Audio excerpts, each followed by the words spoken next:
Shalom. Good morning, everybody. Ariel Tzadok here from the KosherTorah School, found online at www.KosherTorah.com. Beautiful Sunday morning here in Knoxville, Tennessee, the 8th March, 2020. And I want to share with you something very interesting with what's happening in our world today and how I see it in the eyes of the Kabbalah. You see, I have learned from the Kabbalah how to recognize fake news. And you say, wow, that's pretty cool. And I think it is. So I want to share it with you. You see, what is Kabbalah? Well, you can go online today and you can read all these books and see all this internet information. And every Tom, Dick, and Harry's we say has got something to tell you as Kabbalah. And you go, ooh, and ah, and wow. And unfortunately, just like fake news, people are learning all kinds of fake Kabbalah. Now, in our religious worlds, and that's not just Jewish, Christian, Islamic, or any other, you have all kinds of people who will read a book or learn some information and therefore consider themselves in a position of authority to share with you, to say, this is what the system says. This is what Judaism says. This is what the Bible says. This is what Kabbalah says. Or this is the, in quote, news. Well, this is where we have to learn from the Kabbalah, even from the words of our holy rabbis, with regards to all these things. There's wise words that the rabbis said way back when, the beginning of rabbinic Judaism, that's recorded in a famous book called Saying of the Fathers, Pirkei Avot, which says, Havu matunim badin, which means be deliberating when you're making, it says judgment, actually means be careful when you make a decision. Take all sides into consideration. Don't be so quick to jump the gun. With regards to Kabbalah, we are to remember the word Kabbalah in Hebrew means to receive. Historically, Kabbalah is actually the prophetic meditative traditions passed down by the biblical prophets. That's what real biblical Kabbalah is. That's what we teach here at our KosherTorah School. And of course, Kabbalah today also includes all kinds of metaphysical, philosophical speculations with a Jewish slant to it that came out of certain Western schools in Spain, Provence, and all the rest, embodied in books like the Holy Zohar and the later writings related to those schools. But that's Kabbalah today. But okay, fine. That we can still consider authentic Kabbalah, even though not biblically, but still authentic in the general scheme of Judaic expression. But remember, Havu matunim badin. Be deliberating, be very slow with what you accept. Because the teachings of the Kabbalah, when it came out of those Western schools, all right, it was a transmitted tradition. And it's very different from the authentic, original biblical tradition, which was based on original and authentic spiritual experiences. At our KosherTorah School, we teach the old prophetic school, okay?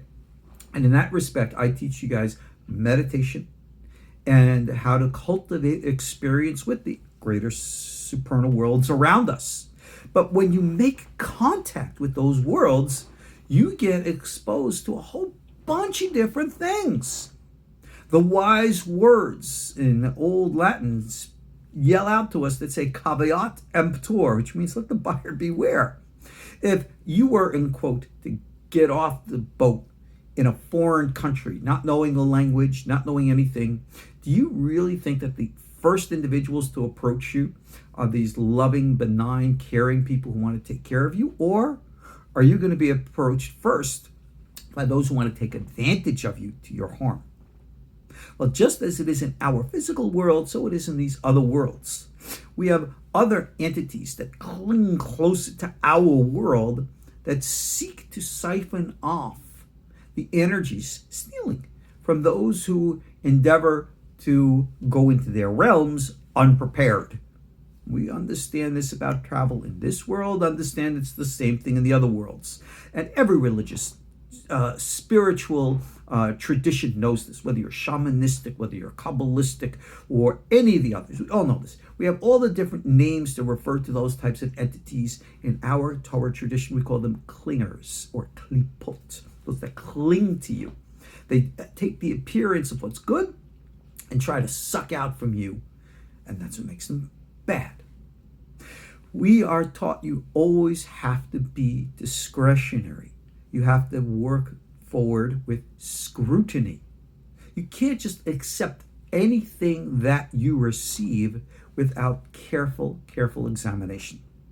So in our prophetic traditions, when you make assent and you have experience, you go through what is called the storm, you go through the cloud, and then you go through the lightning. These are things that we find referenced from the book of Ezekiel.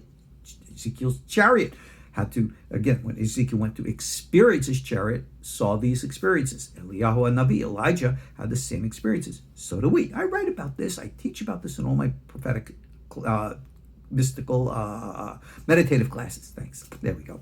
Anyway, but my point is this. We learn how to be discretionary.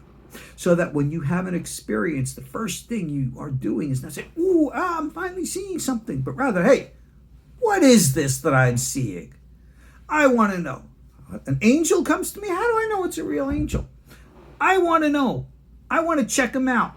If an angel appears to me, I want to see his angelic credentials. I want to see who and what he is. And this is the way we learn wisdom. This is what we call discretion. In Hebrew, havdalah, meaning separation. Hamavdil ben kodesh l'chol, to separate between the sacred and the profane. Very, very important stuff when you are experiencing personally. Again, everything we teach here at our school is based upon this principle. So when you're having direct experience, again, which we focus on here, you must have discretion. Now, in the other school, which is the academic school, which is not based on personal direct experience, how do you know that what you're reading in a book is the real deal? Now, Rabbi Isaac Luria, the famous Arizal, he wrote about this in the 1500s, actually, Rabbi Chaim Vital, in the name of the Ari, late 1500s. He said, you know something? For hundreds of years, people, rabbis even, were writing books about the Kabbalah, but they didn't really understand what they were writing. And they wrote a whole bunch of ideas and philosophy based upon their imaginations, but not based upon real connection. And Rabbi Chaim Vital says, in the name of the Ari, most of these books put by the wayside. I mean, he says that they're nice, they're philosophy, but they're not real authentic Kabbalah. And he gives a list of which books are acceptable and which books are, let's leave it at that. How's that, okay? Now, this is important because when you had great rabbis like Ramban, Nachmani, and others, they said, okay, what traditions are you receiving? Where is the authority from where it comes from? You're going to say, okay, this is authentic Kabbalah. Who says? Where does it come from? If you can't answer that, and even if you do answer it and you have the answer itself is questionable, well, why do you accept it? You look today, for example, amongst many of our brothers and sisters in other religions, especially amongst our brethren Christians, they look at teachings of Kabbalah and you'll say, oh, it's satanic and it's dark and it's evil. Where do they draw these conclusions from? Well, take a look at what's presented as Kabbalah out there and you understand. They see all kinds of crazy, wild, and weird things being called Kabbalah, which have absolutely nothing to do with Kabbalah. And it leads them to be anti-Kabbalah. Just like you had so many stories and lies that were told about Jews. And that's what led so many people to believe false ideas, which led them to be anti-Semitic. It's the same pattern today with all this kind of nonsense going on out there. Now, as we know, we are today right in the middle of the coronavirus, panic pretty much. Again, the coronavirus is something real. You got to be careful. Try to, good hygiene and all that is the top wisdom of here. But is it something to panic about? Don't ask me. I'm not the doctors. I'm not a doctor. You ask what the doctor says. You ask what the doctor? Yeah, what has to say? That's right. And what the point is, you must investigate. What's the reality of the danger? Is this something that's going to kill everybody in the world? Not according to what I'm seeing. Look, see, and investigate. Not only with regards to the coronavirus, how much a danger or not a danger it is. Again, I am the rabbi. For virus information, turn to the doctors. They're the ones who know. When you turn to the news, if you read something in the news, check out the source. Just because the news source says that it is from CNN or Fox News or this news or that news, check out their sources. So where does this come from? I have seen many a time said the university study says, and therefore it proves that whatever. And I said, oh yeah, I want to see the source. That's what I was taught. Check out sources. And I look at the sources and I go, I'm curious. The sources that they're quoting are not so black and white as they say. I'll even go so far as to embellish a bit. I know I'm going a little over here, but tough. Deal with it. Torah time is great. In my day, the great Sephardic rabbi, of course, was Rabbi Obadiah Yosef. Great holy man, personal friend, honored for the next million years. He was a great and holy man. He wrote with such encyclopedic knowledge of issues of Jewish law. If you were to read his original writings, books like Yibei Omer, you would see that he's quoting source after source after source. It's like a computer coming out of his mind. And many of the fellow rabbis would read all those sources that the rabbi wrote as his authoritative, sources for his opinions. And I said, wait a second. These opinions that the rabbi is quoting are not so black and white as he says. And this led to an entire generation of rabbis who then, respectfully, but honestly, would challenge the opinions of Rabbi Obadiah Yosef and say, it's not so black and white as the holy rabbi wants to say. But that's the way it is with everything. Check out your sources. Don't just accept something. We do not live here by faith saying, hallelujah, I heard the word and that's it. Maybe that's good enough for some of our brothers and sisters, but not for us. If you heard the word, whether it's about the coronavirus or a Kabbalah or Jews or the news, check it out. Source reference. And just because you read the source, read the material. Yeah, I know it's a lot of work, but you know something? It's your mind. It's what you want to believe. You remember what the original sin in the Garden of Eden was? Achilat etz hadat tov v'ra. The eating of the forbidden fruit of knowledge, good and evil. If you want your knowledge to be evil, make it very small. A small amount of information can cause a great amount of harm. You have to have a lot of information and be able to digest it, understand it, to make it good.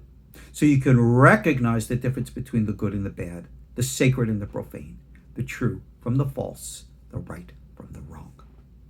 That is what we do with regards to the study of Kabbalah. This is what we do with regards to our spiritual experiences. This is what we do when it comes to deciding factors of practicing Jewish religious law. This is what we have to do in everything in life. So, in conclusion here, this is not just a little lesson about religion or spirituality or meditation. This is a lesson about life. Guys, please be discretionary, be careful, be scrutinous. When you hear something, don't be so quick to accept. Challenge, question. Even if an angel from heaven comes on down to you and says, I am an angel from heaven, good for the angel. I want to see credentials. I want to understand the difference between the sacred and the profane, the true from the false, the right from the wrong. God gave you a beautiful mind. Use it. All right. You understand what I need to say. You understand what I'm saying now. In the wise words of the great sage Hillel, Zil Gamar, go and do it. Ariel Bar Tzadok here, Kosher Torah School.